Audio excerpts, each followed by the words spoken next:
Good morning, guys. Pawpaw here. I'm out here on the pavilion. Kind of cool this morning, so I built a little fire. I've done had about 4 cups of coffee, so I'm about full of coffee. Johnny and Carrie come around to listen to my story this morning. So, you hear them bells ringing? That's who it is. Kippy and Heidi are out here also. This story, all my stories, they're true stories. They're not just something to throw out there. They're true stories. This story here has a special meaning to me. And I'm going to show you something.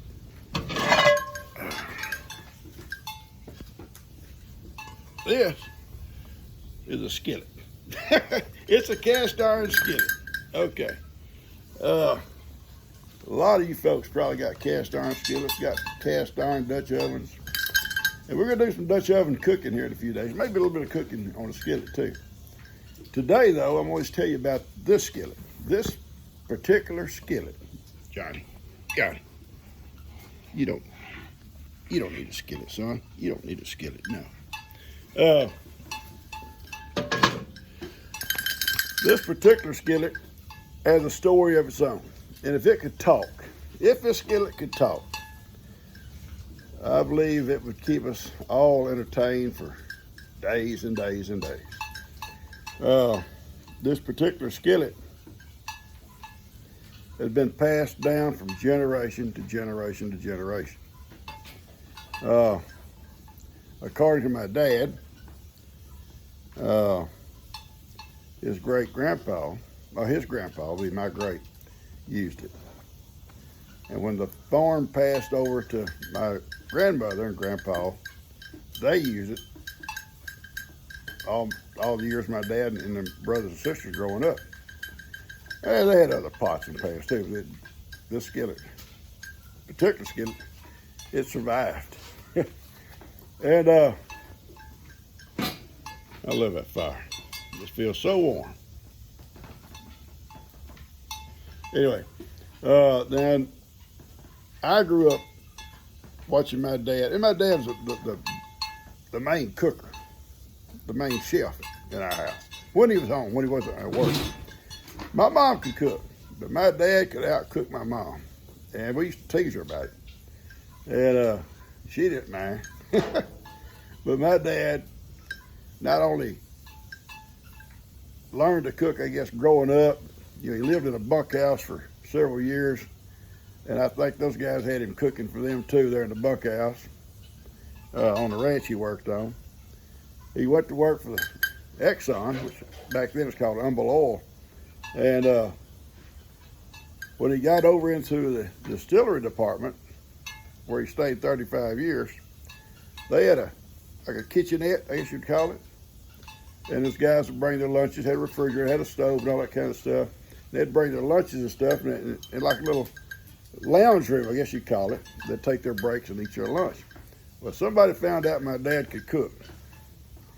So they would all come up with what they wanted to eat on certain days that my dad was working. And they would bring the ingredients, and my dad, he'd cook it for them. And they'd have home-cooked meals on the job every day. And he did that for years and years and years. I can remember him stopping at a little place called Jay's Supermarket. And not only getting his lunch stuff or stuff that they were going to cook, but he'd have a list of stuff they wanted. And they'd all chip in. And he'd stop and get it. And the next day he'd take to work and he'd cook all that stuff. And they had stews and beans and just you name it. But anyway, when he was at home, he was our main cook, and he could naturally cook. But this old skillet here, I have seen so much gravy made in this thing, so many chickens fried in this thing, squirrels, rabbits.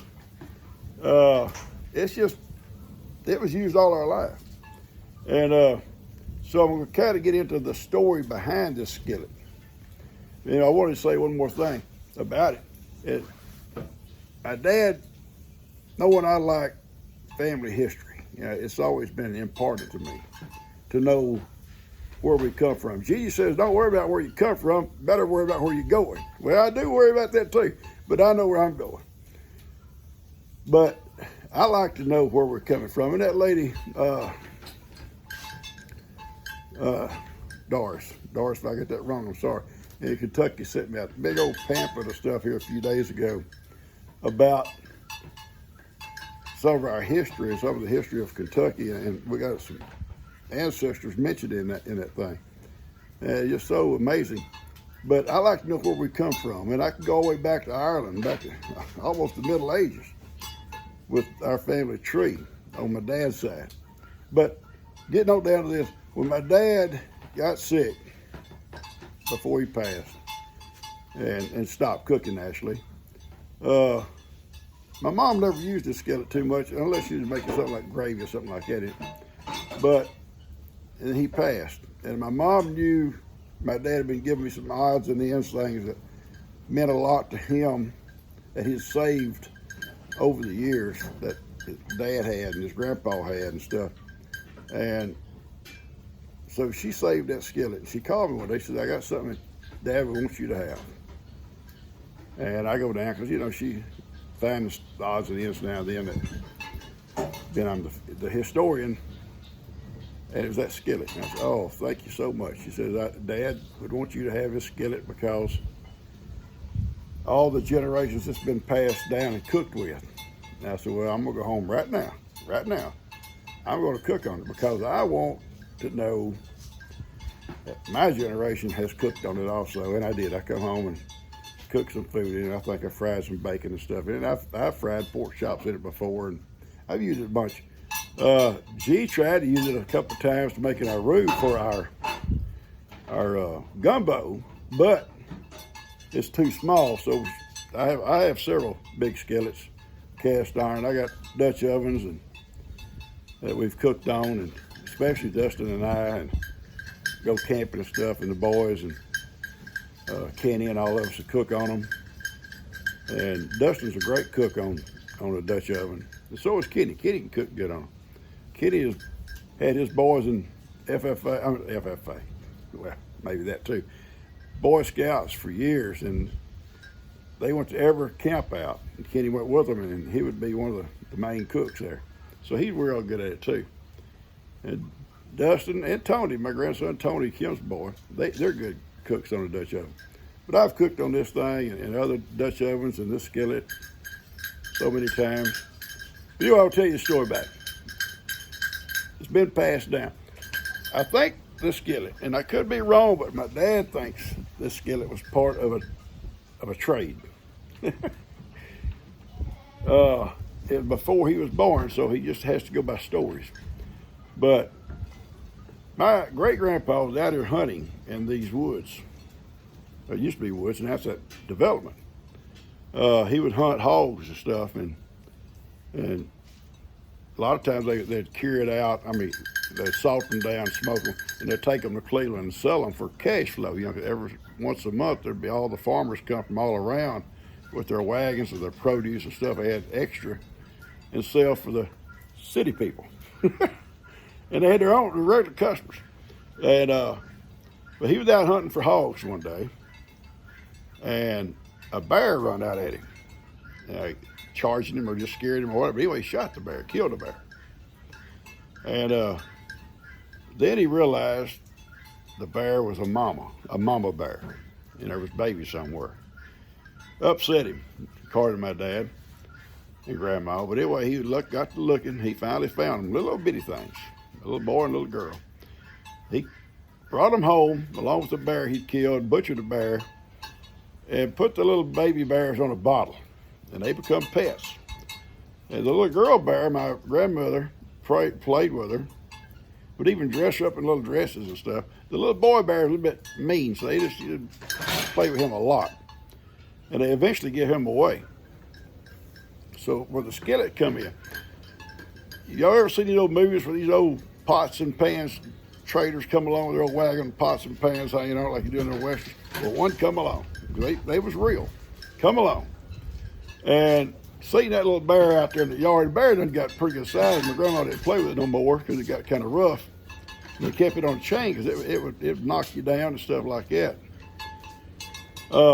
He wanted that bear, so he traded him some pots and pans. My dad thinks the Skillet was part of that trade, but regardless, it was their Skillet. And another story about this Skillet and a Dutch oven. And I don't have the Dutch oven. I know who got it back when Grandma passed the farm over to my dad. I'm sure one of the kids got it. Every fall, my grandpa and my grandma would go to Arkansas where his dad lived, Jonesboro, or in that area. And that's 500 miles, according to Google. And they went by wagon and their horses. They took supplies and some tools and stuff, and he would work up there, not only taking care of his mom and dad with firewood and stuff like that, but he would cut cross ties for a cash flow. And in the spring, they'd come back in time to plant, harvest, work the crops all summer, harvest, get everything brought in, stored, and then they would go back the fall again and stay. That went on for several years until his dad passed away. His dad was Richard Henry Morrow, and he had been a sheriff in Gallatin County, Kentucky after the Civil War, and had a farm there and sold his portion of the farm after he got out of the law enforcement, and him and his wife moved down to Arkansas. I don't know why Arkansas became the place they wanted to go, that's where they went. But so we got Kentucky roots. But anyway, then they would come back. But the thing about on their trip, it had to take at least 25, 30 days if they made 20 miles a day. Johnny, y'all stop it. Johnny. I'm telling a story. Y'all stop playing. Oh, boy. Kids. My kids. Johnny, Carrie, Kippy. Anyway, they've traveled by wagon, so it took a while. And at night, my grandma would tell my dad, because my dad was born on one of those trips in Jonesboro. But she said at night they'd try to stop by a creek or a river and wash up and stuff like that, and horses would have water, and they'd feed them. They'd take grain and stuff, I guess, in a wagon. And she would cook over the open fire with her Dutch oven and her skillet, this skillet right here. So it made many trips to Arkansas and back. Now, she had a good way of doing a Dutch oven. You know, she could fry food, or, you know, anything she wanted to fry in this. She could also bake her cornbread in this thing over a fire, usually like pancakes or cornbread. And I was thinking about it the day I was watching a movie with John Wayne. She may have been making those corn dodgers. John Wayne would carry this in that saddlebag. Corn dodgers. But in her Dutch oven, they'd have beans and stuff, stew, whatever. And if they killed something on the road, you know, killed a squirrel or something riding along and saw something, a rabbit, then she would fry it in this skillet. Or make something out of the meat in a Dutch oven.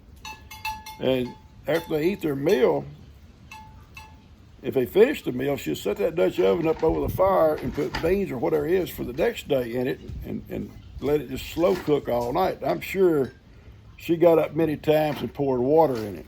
I'm sure of that. But Johnny, stop making noise, son. Seriously. And but that's why they traveled. And the next day, you know, they just put the lid on that Dutch oven and put it in a wagon and go on. And at night, they would have food ready to eat when they stopped. They may have to heat it up, and they may eat it cold.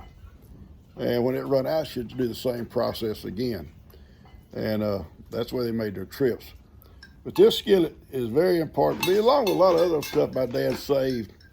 You could go into my old dad, I'm gonna close this off. You go into my old dad's shop. No, it's probably neater than mine. Y'all probably see mine. But up between the tin and the rafters, he would stick things that were important to him, things that he didn't use no more. And I've got most of them hanging here because he knew the history type stuff I like. And he knew the story behind each one of them, like the old hatchet. The handle was gone, but the old hatchet head was stuck in there, and it had belonged to his grandpa.